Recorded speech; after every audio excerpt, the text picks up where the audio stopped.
Hello and welcome to the Monster Mechanics Podcast, where we take creatures of myth and media and see how they can be improved. I am your host, Scott Paladin, and with me as always is the Megatron to my Starscream, Zach Jaquays. Zach, what are we doing today? Today we are talking about chimeras. All right, chimeras. Okay, so let's approach these to start with the actual original chimeric legend. Sure. Which was described as being a lion at the front, a goat in the middle, and a snake at the end, which is not how they're typically depicted, because that would imply that you've got like a goat body, a lion head, and a snake tail. Mm-hmm. They're more traditionally depicted as like a creature that has maybe a lion body and then one of each of the three heads. Mm-hmm. Sometimes they'll all be kind of in a row at the front, sort of Cerberus style. Mm-hmm. But sometimes you'll see them weirder where like it'll be a lion head and then they'll have a goat head in the middle, like kind of on the back coming up out of its shoulders. Mm-hmm. And then the snake's head as its tail. The chimera has become sort of a catch-all term for sort of hybrid animals that are sort of made up out of bits and pieces of other ones. Sure. And it has it's funny to me, it was also described as breathing fire. Mm-hmm. And I found this fascinating. Apparently the name came from what is, or at the time, was a place called Mount Chimera, spelled a little bit differently. Interesting. And it was a place that was known for having fires just coming up out of the ground. And it's believed to be a place in Turkey, Lycia in Turkey now. Okay. So I love the idea that somebody was talking about like, oh, this is a mountain where you have fire. And then somebody else was like, it's a monster that, like it's a game of telephone that we're getting. So it starts off as a mountain, turns into a monster, then turns into a different monster, and then ends up getting named as a genetic condition as well. Yeah. So yeah, that's fun to me. How are they treated in like D&D? In D&D, they're usually a wizard's creation. Typically they have the head of a goat, a dragon, a lion, and then a snake's head usually as the tail. Mm-hmm. And they also throw in some bat wings because why not? Oh yeah, of course, because bat wings are great. Okay, so I think we definitely need to lean into this sort of mishmash hybrid animal aspect of it. Okay. Because that's kind of the most common thing about them is that they're described that way. I like the idea that we would just lean into, it literally is just like a mishmash creature of all of these disparate parts just kind of hammered together or maybe like held together with duct tape or something. Just Frankenstein together. Yeah, just absolutely. If you've got a creature that's created that way, that actually will describe a lot of creatures in myth. I mean, how many legendary creatures you have the griffin, which is an eagle stapled to a lion, Mm-hmm. and you have the hippogriff, which is just a horse with, no, I think a hippogriff actually is a horse and griffin, Mm-hmm. but you've also got the pegasus, which is a horse but with like wings stapled on, and you've got the minotaur, which is a man with a cow's head stapled on. Yeah. So if you've got something that sort of would explain the chimera, you could use it as the origin for a lot of these creatures. Mm-hmm. So how do we want to take that? Do we want to go mad scientist, or Is there just a Build-A-Bear factory for these strange hybrid creatures? Yeah, you could have. Oh man, you could have it as a game of chance. I could almost imagine a giant temple where you pull like a one-armed bandit style slot machine, and it's got the wheels, and you end up with like head of a pig, body of a beetle, tail of a. It's just like those segmented child flip books where you're just. Oh, I loved those. Yeah, where you then you take the crayon at the end and you like rub it over the top. Sure. Yeah.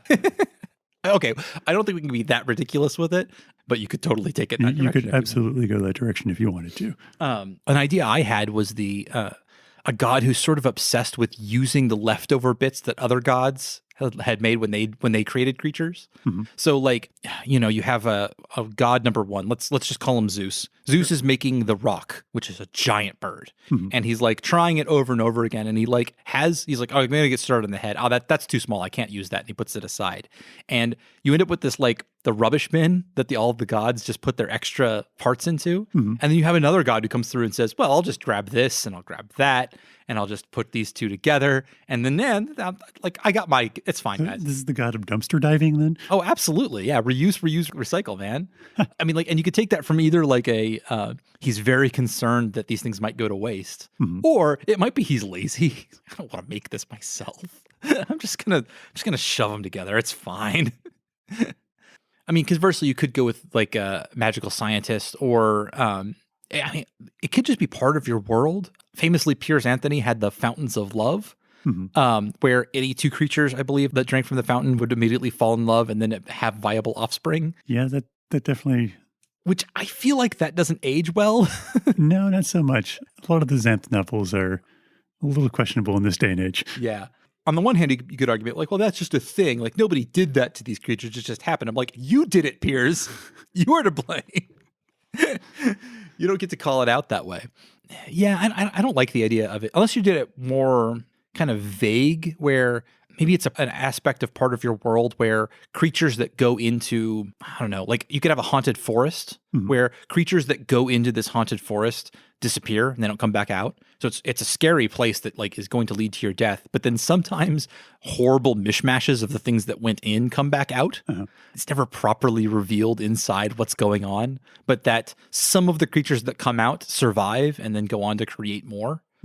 Also, if your world has just a very, I mean, like, if you think of the reproduction the way the ancient Greeks did, then like obviously any of these things could just be the offspring of some monsters. Oh yeah. Half the monsters in Greek myth are just the offspring of gods or other monsters, or Zeus turned himself into something and really wanted to bone a lady. So, oh God, what's the worst one? The worst one I think is when he turned himself into a quote unquote golden rain and then got a lady pregnant. Almost 50% of Greek legend goes back to Zeus was horny, and Pretty so much. hijinks ensue. I like the random god, the god who's just sort of cleaning up after everyone. And I think I like the one who's sort of concerned with things not going to waste. That's a very kind of loving god, a god who's like, oh, why would he throw out this perfectly good bird head? I'm going to reuse it. And then you can kind of imagine that god as being the way that the owner of a really terrible dog is, where he's made a monster. He's made an absolute horrible thing that's going to kill lots of people. And he's like, no, he's a sweetheart. It's just a puppy. It's fine. He's fine. And like, this. Yeah, I love that. he's holding a chimera in his arms, and it's like dripping poison from its fangs and like screaming and scrabbling and trying to kill. He's like, he's just a sweet little baby. Excellent. Okay, great. Although that kind of presupposes the idea that you would create these hybrid creatures, and then that would be kind of it. Like if he's just the source of it, if our reuse god is the source of all these creatures, then you're not going to expect any new ones, and we don't need to come up with any rules for like how it might work. Although it does also explain for like why you might have a goat head coming out of the back of a creature is like, well, he had an extra head, so he had to throw it on the back there. Somewhere. Can't let it go to waste. Use all the parts of the buffalo. Okay, so let's talk about the actual chimera here for a second. Okay. How does that thing's digestion work? It's got 3 heads at least. Some of them have 4. Did those all go to the same stomach, or? I mean, there's some cases for it with like conjoined twins and whatnot. Yeah, where those organs are shared in some cases. And does the snake head at the end of the tail, does it have like a long because snakes actually have their stomach like in their body, so that means there'd be another stomach in the tail body itself? It definitely gets a little weird.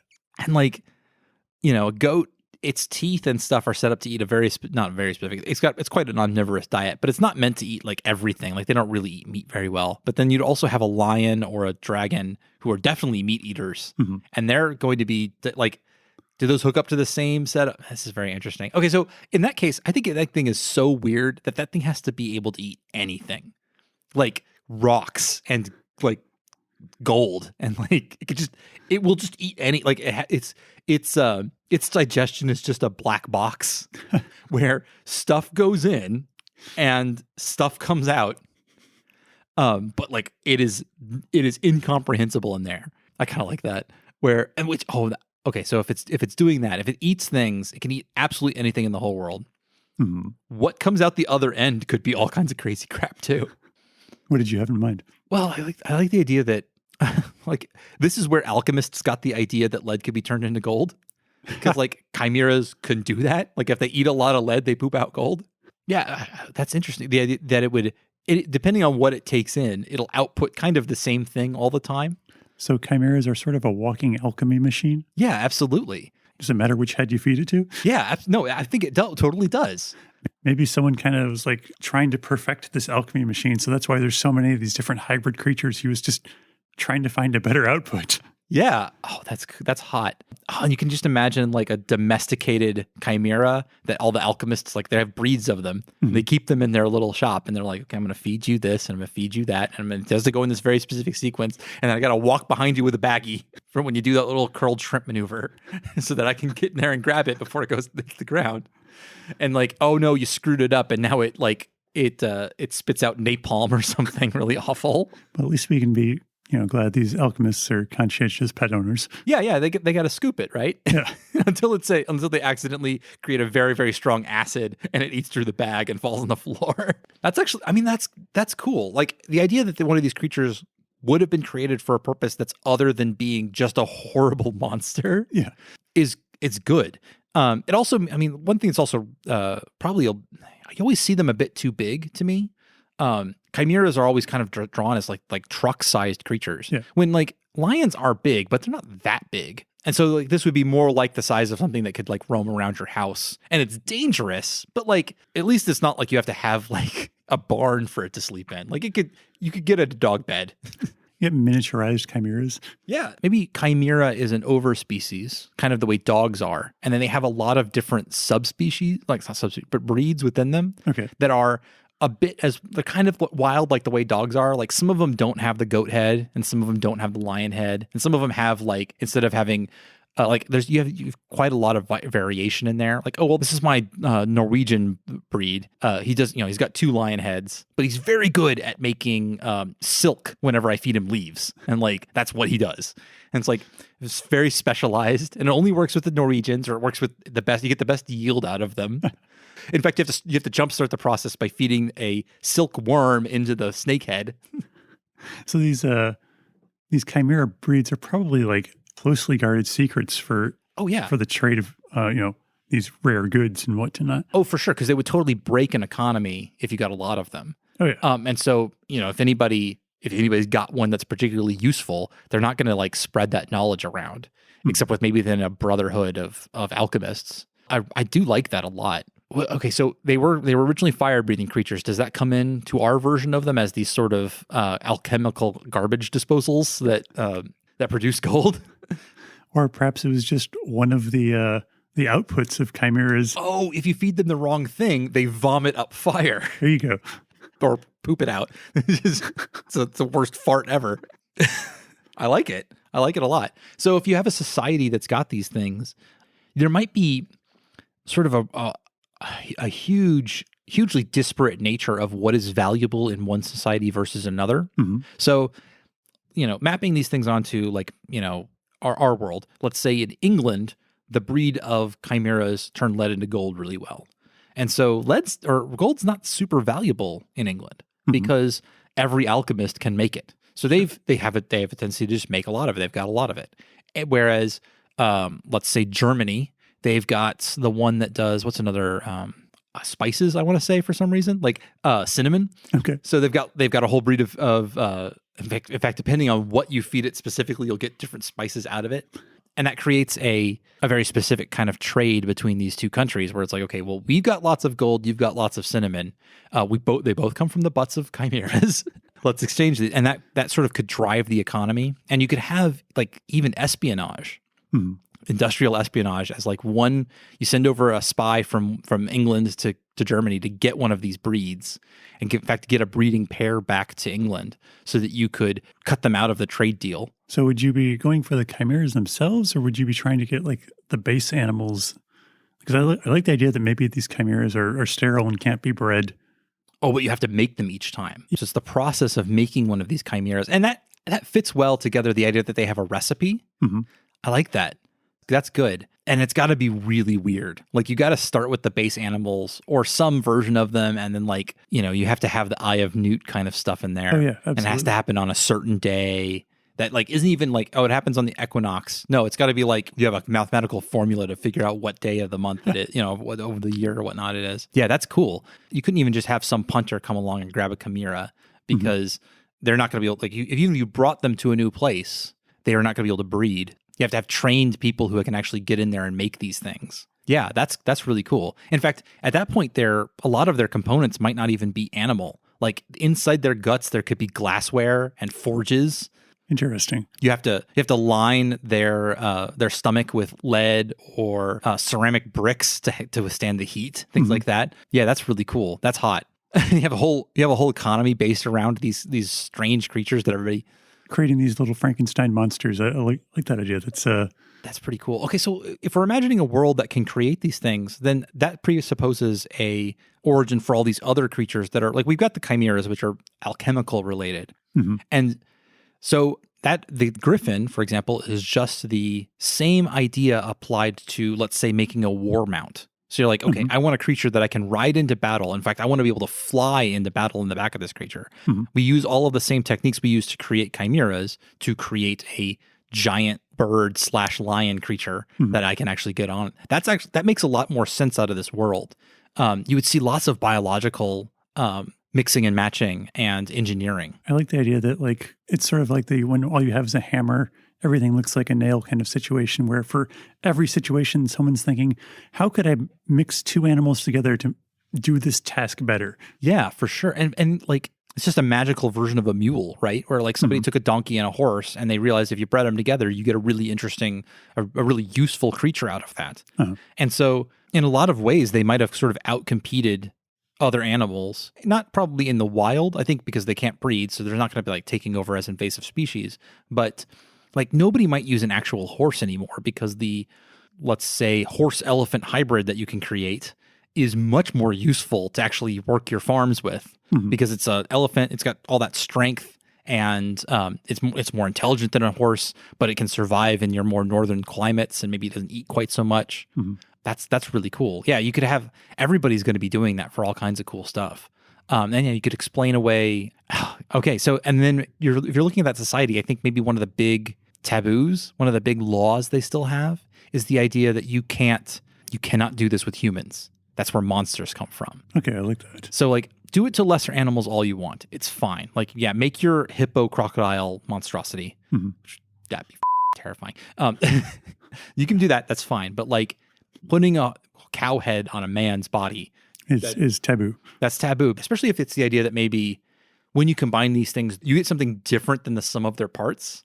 Like you put all these different components together and you get a chimera that can turn lead into gold. If you put a horse and a man together, it eats people. Like that doesn't really make sense, but it does it. So just don't. And because humans are as they're sentient in a lot of worlds, they're going to have things like souls. They're sort of special. Doing it to a human creates the most wild results that are the most dangerous and the hard ones to pull down. So like the soul being factored into the alchemical process just fucks everything up.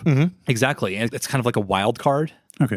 It's something you couldn't control. Whereas, there's something different about animals. They work more like machines, maybe. That could be cool. Especially if you're doing it with humans, you might end up with a result that can think and like advocate for itself. Like you make yourself a drider, which is for the record, it's an elf upper half and a spider on the bottom. And suddenly you're like, okay, well, we've created this thing. And then it starts talking and like asking for stuff and wanting things and like wanting rights. And like, if you make enough of them and like, maybe it can make more because it's a human level intelligence. It's human level intelligence. So if it happened to have all the same alchemical knowledge, it can make more driders. And now you've created the society of these like horrible spider men who are living underneath your city and eating people. So it's the most dangerous version of it would be using humans. But of course, people are still going to do it because we have to have conflict in our world and we want monsters. Of course. Especially if you kind of keep to the idea that they can't breed. When you make one of these monsters, the only way it can make more is to be produced. For sure, if you want this is kind of a boring trope, but the giant evil army full of minions that your heroes can slaughter without feeling bad. This is not a bad source for that. Sure. If they're monstrosities created from, corpses, basically, they're all big Frankensteins. Technically Frankenstein's monster. Yes, we know. Don't at me. If they're all big Frankenstein's monsters, then you can throw them kind of willy-nilly at your party or your characters, and it's easier for your audience or your players to understand, okay, well, we're not going to feel that bad. Like, we're not committing mass murder. We're sort of killing a construct. It's your robot army, basically. Yeah, exactly. And it also, if you defeat the big bad who's making all of these things, you don't have to worry about the fallout of like, well, if you had been leading orcs, like, you still have all these orcs around. Like you didn't kill all, unless you killed all the orcs, in which case you've committed genocide. But like, if you just stop producing these monsters, then eventually that problem at least sort of takes care of itself, and that kind of could wrap that story up more nicely. So if you're leaning in that sort of trope angle, the idea of constructing these creatures makes sense. I think it's a good way to go with it, and also it leads the obvious advantage of you can make monsters. You make these huge, like giant-sized men who have mantis claws and segmented eyes or something like that. Which are more fun, I think. If you have the opportunity to make giant bug men, then do it. I mean, absolutely. Yeah, absolutely. That's just a given. Yeah. Okay. This is such an interesting space we've created. So we've got some laws around it. We have the idea that they would be using these for everyone. Yeah. You might take it in a direction where if they're not under direct care. If they're not under the care of like a person who knows how to take care of them, because they're not a real creature. They weren't evolved. They have no drives, or they have all the wrong drives built into them, that they're not going to last long. Or they might go haywire if you're not properly taking care of them. At their core, they're little machines that can eat anything. So. Yeah. Well, or even not, I mean, yeah, for sure the chimeras specifically, but even like the griffins and stuff like that. The idea that like if your griffin escapes, like it doesn't know what food to eat. It doesn't have any instincts to hunt. Interesting. But for sure, like, okay, we've got our forge chimera who's down in the basement and he's huge because he does bulk work. So we feed him iron and he shits out steel or something along those lines. Maybe it's not something as valuable as iron. Maybe we feed him dirt and he shits out steel, right? And one day the apprentice leaves the gate unlocked and he gets out, and his instincts are just, well, the only thing that ever happens is that we give him dirt and he makes steel. And now he's been released into a world full of dirt. And he's just going to start, rampaging is almost not the right word, because he's not like going and destroying things deliberately. But like if you live in a world. He's just going to go graze and consequently make a load of steel. Yeah, deliberately. Yeah, literally load. Yes.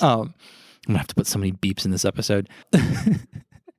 But yeah, and you could find him, leaving a trail of these things behind, of like these big piles of semi-molten steel that's still cooling down as he digs out these massive.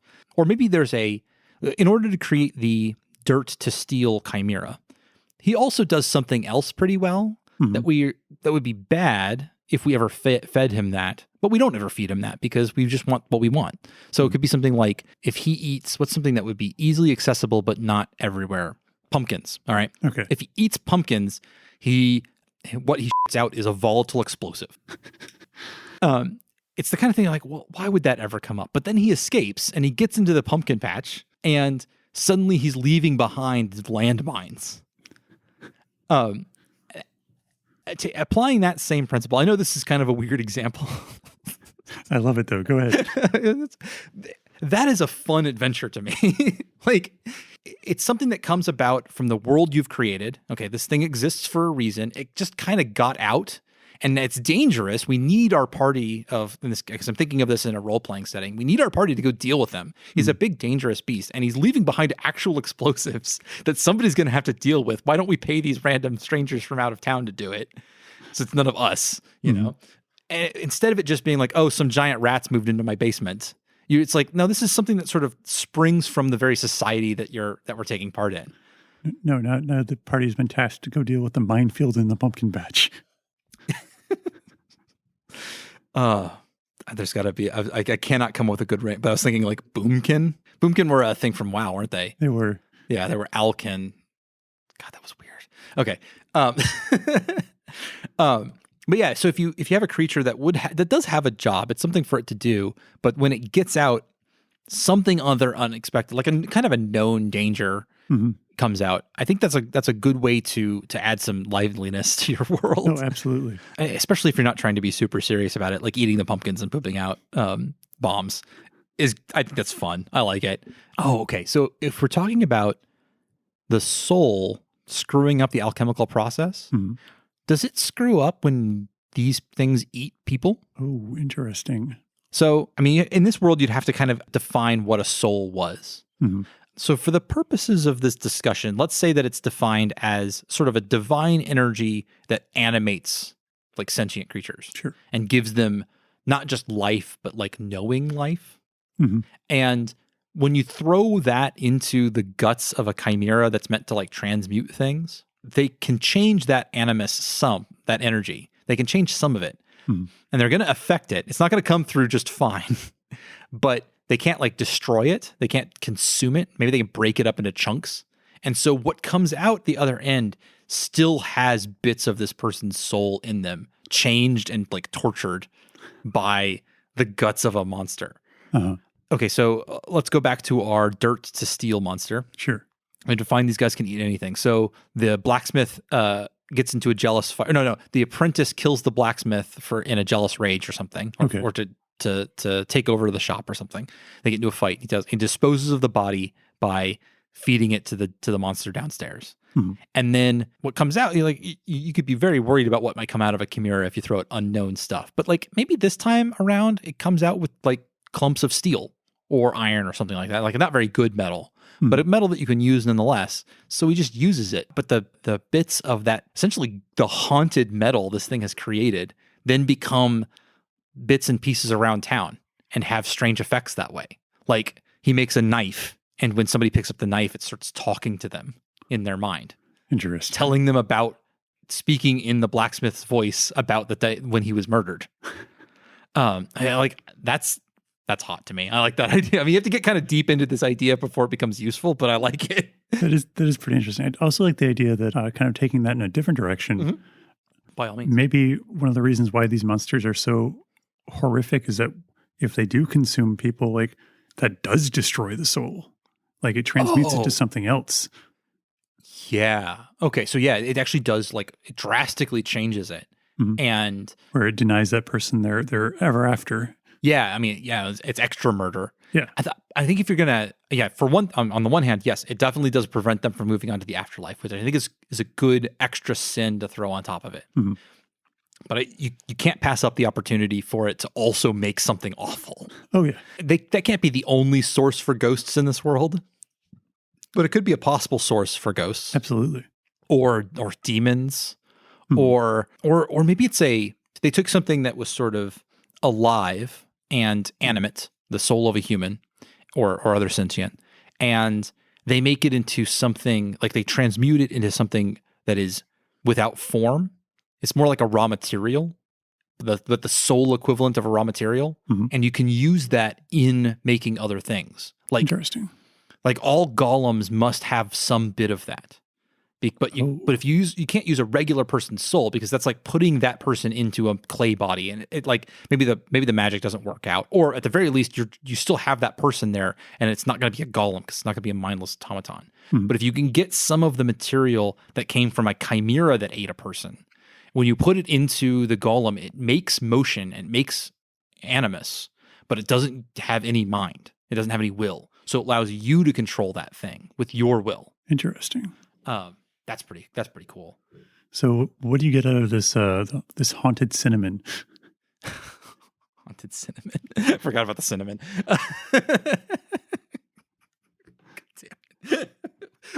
We are so far down the rabbit hole in this episode. We're a little bit in the weeds. Yeah. I mean, they're good weeds to be in. I love it. But like, we started with just like, what do we do with chimeras? And now we're at like, now we're at haunted cinnamon. We're now at haunted cinnamon and exploding pumpkin poop. God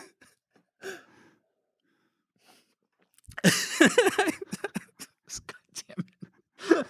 I mean, I love it. I it's just that we've gone so, it's such a good place that I don't even know where to go from here. Okay, so I mean, we still have the idea of the okay, so maybe depending on what kind of creature you put a human into, you have different results. Okay, so then you might have the dark chimeras, the chimeras that are even worse than you making out of humans, like are the ones that you are made to transmute humans. Oh, like that's like, okay, so everybody knows you're not supposed to put a cow head on a man, but like they don't even know this other thing that you're not supposed to do, because it's like so far out of the realm of like what is acceptable. There's even like a law for it. But like some enterprising, terrible alchemists in the deep dark parts of figured out how to get something super useful out of the human soul. Exactly. Being processed. And so he's got that secret. And like, so, and you can go lots of different ways with it. Like you feed a human into one of these things, and instead of turning it into like a will-less soul that has movement but no mind, you could have one that has mind but no will and is like a computer. Or maybe they found one that like you put in a soul and it outputs a human. Oh, a resurrection machine. Yeah. Oh yeah. There's no way that's going to work well though. Like it has to do absolutely something terrible. not. Yeah, it's got to do something really, really bad because like that's not the way resurrections are supposed to work.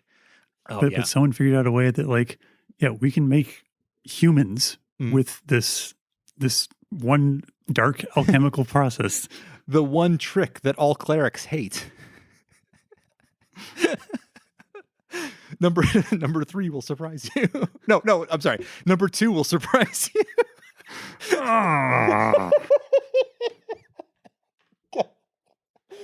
You're a monster. What dark alchemical machine made you? I'm sorry. I couldn't help it. We're so far down the rabbit hole on this one. We haven't even been drinking. This is what we do sober. Oh, God. Yeah, I don't think we're ever allowed to do one of these episodes on drugs. God, no.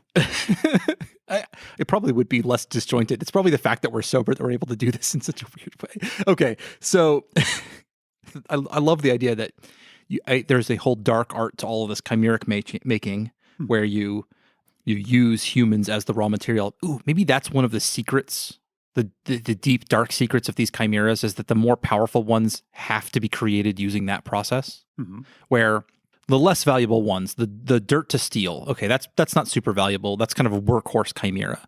But the lead to gold or, I mean, if we're working in a D&D world, something like water to healing potion, or something like that. Yeah, one that's like really powerful. The only way to make that chimera is to use raw materials that also use human souls. Because you just need the extra oomph, the extra power to get it there. And maybe one of the results is that the creatures that you create are they're awful to be around. Like either they're too human and so they're unnerving, or they still contain some of the mind, like the disjointed memories of the person that was used to create them. And so then you have the question of like, okay, well, like, you know, who do we choose? Because they're still going to be around. We're still going to hear from them. Do we use an enemy, you know, who knows what has happened to them and is going to like call out at you and like swear at you whenever you try to do this stuff? Or even like, I mean, you know, like you have maybe you're feeding it into a lion head. That's what you're going to put the raw materials into. But you have just like the face of a man on the side whose eyes stare at you the whole time. Oh, God.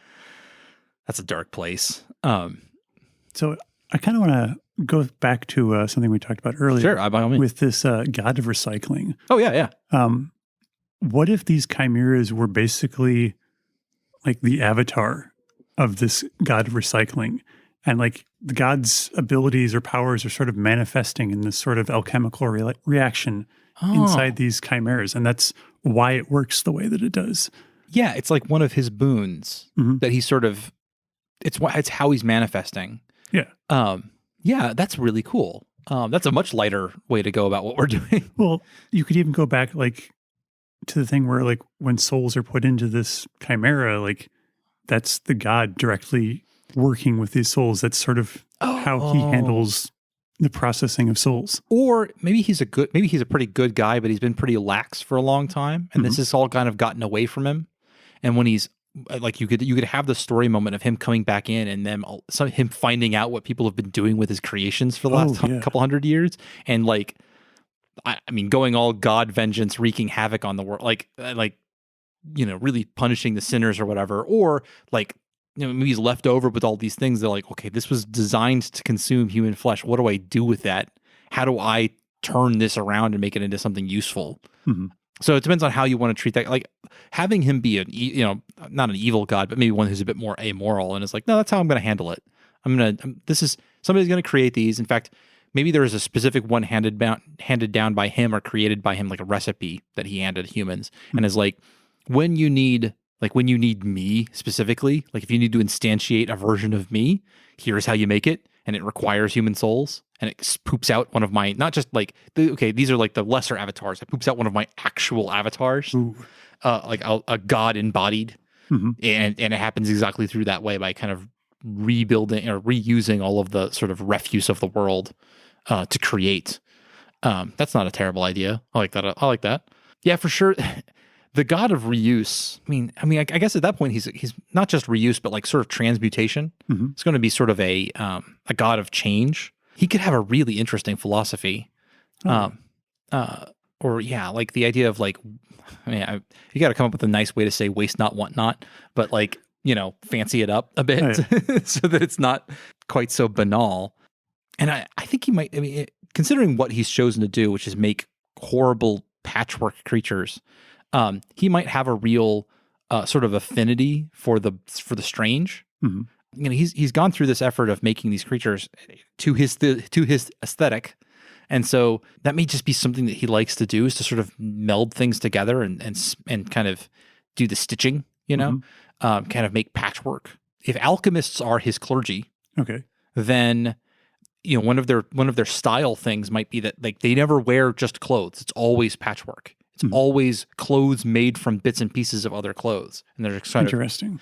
And like repurposed things. Like this is a bit silly, but like having a pot on top of your head instead of a hat, because like, oh no, well, I couldn't let this hat go to waste, or couldn't let this pot go to waste. It's a perfectly good hat. I'm going to reuse it. I like the idea of the patchwork priesthood. Yeah. Oh, that's a good name. The patchwork priesthood. Oh, that's cool. Yeah. And they're all alchemists, and that's how they go about their work and getting closer to their god. Yeah.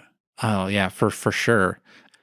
One of his tenets might be, take that which is low and make it high, or something like take that which is refuse and make it useful. So the idea of like taking something really useful, like gold. Gold is quite useful in a lot of ways, or glass or something, and making it into a lesser object, like turning glass to sand.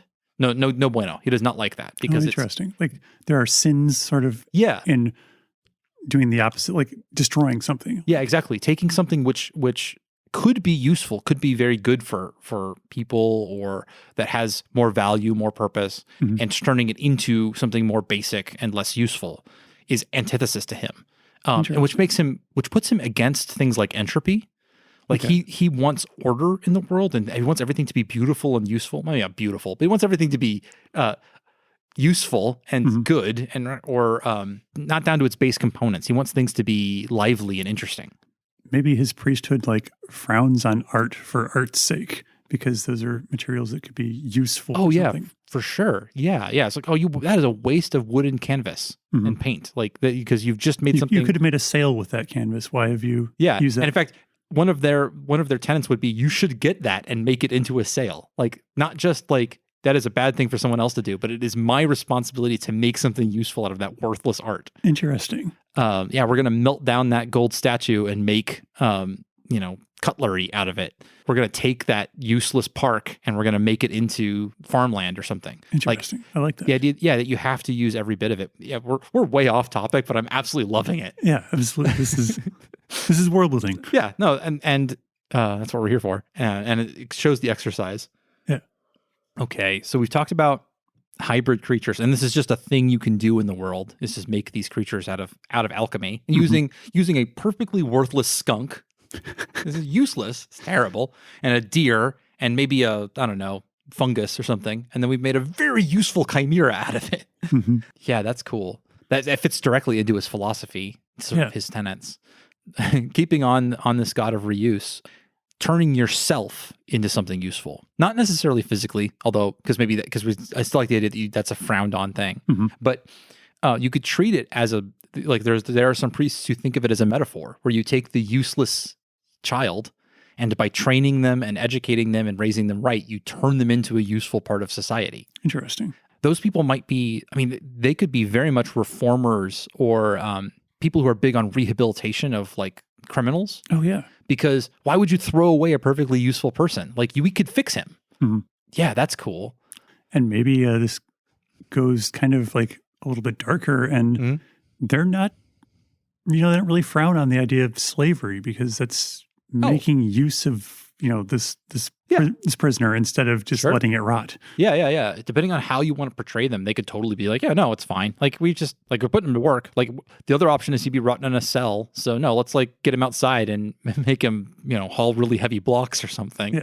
So you could see some of the wilder versions of the patchwork priesthood starting to think, well, we could really literally reuse people in a way that like most people frown upon, but like, yeah, we could do it. And so they're the ones who then take that into they're the ones who look at those particular passages. Well, what the god really meant was... Yeah, exactly. Let me reinterpret this. I'm pretty sure I can figure it out. Yeah. Not the 2,000 years of priesthoods before me, but I've got the skinny on it until the god himself shows up in backspot. No, yeah, we did define he didn't really care. He actually uses it as part of his... Yeah, I don't know if we could touch on like maybe some of the more bizarre possibilities for hybrid creatures.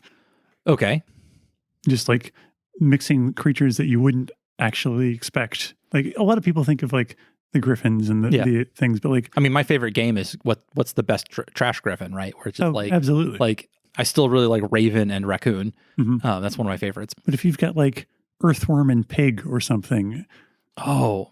And you get some like really nightmarish things. Earthworm and pig would be actually pretty useful because earthworms, they kind of clean out the soil. Uh-huh. They go in and they take in, nutrients and small bits. They basically eat dirt. Yeah. They chemically change it, but what they poop out is really useful for farmers. Would it be pig iron in this case? Why did you give me such crap for the other thing earlier if you're just going to do that kind of I had to. It's fine. I know. I had to do mine.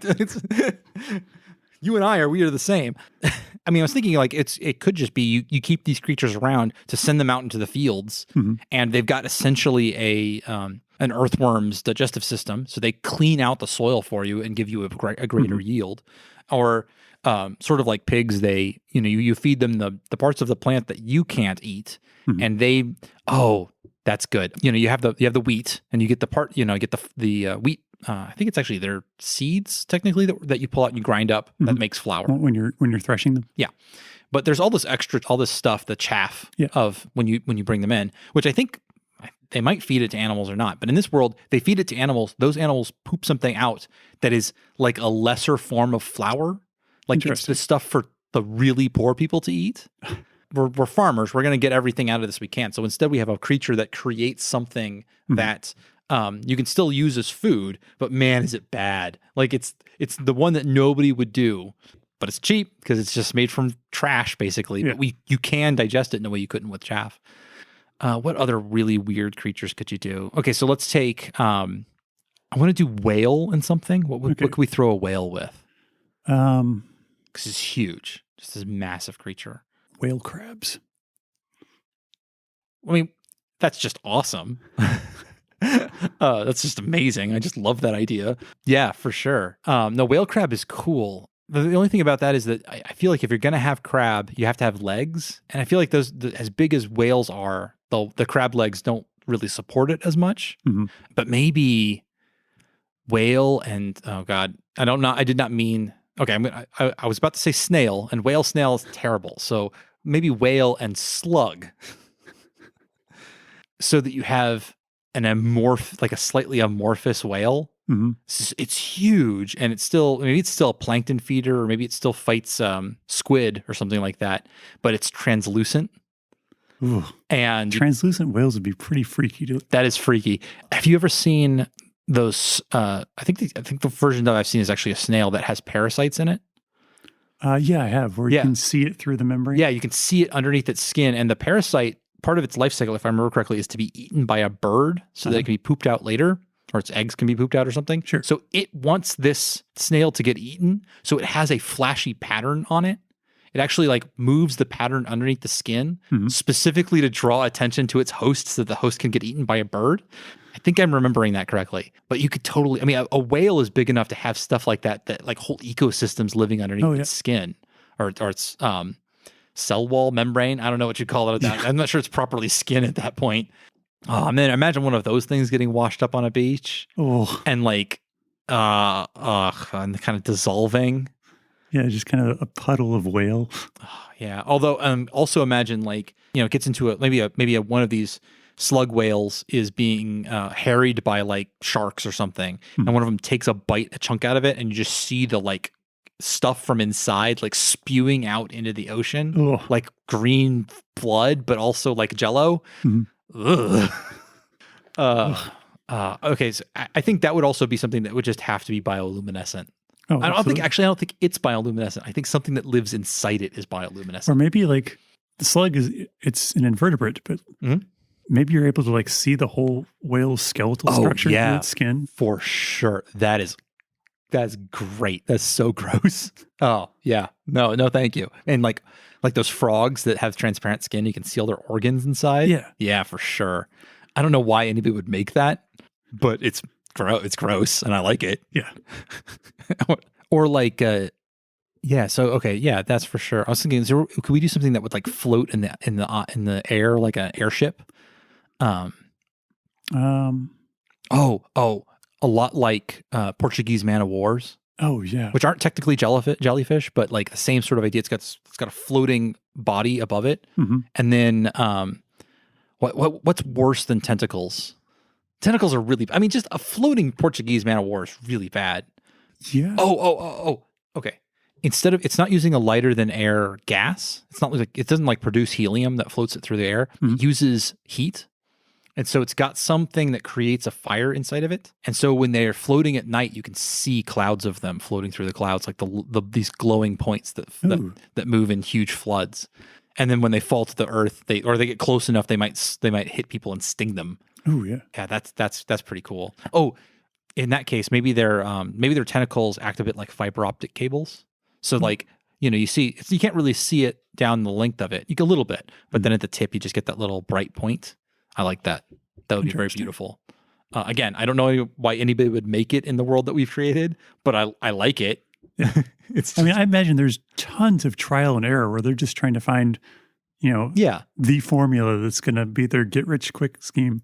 Yeah, or it's something that they had an idea for something that would be really useful. Like the guy who's making these glowing man of wars thought, okay, well, we'll have fields of them above the farmer's crops, and it'll light the crops at night, and we'll get double the yield, or something along those lines. Or we'll just keep one in our, you keep it in your in the room, it'll float around. But then he forgot to remove the stinging tentacles part of it, and then somehow it managed to be something that could reproduce, and now there's just they're just up in the sky all the time now.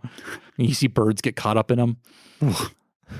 Okay. Well, on that lovely note, I think we're at the end of this one. Already. All right. Signing off.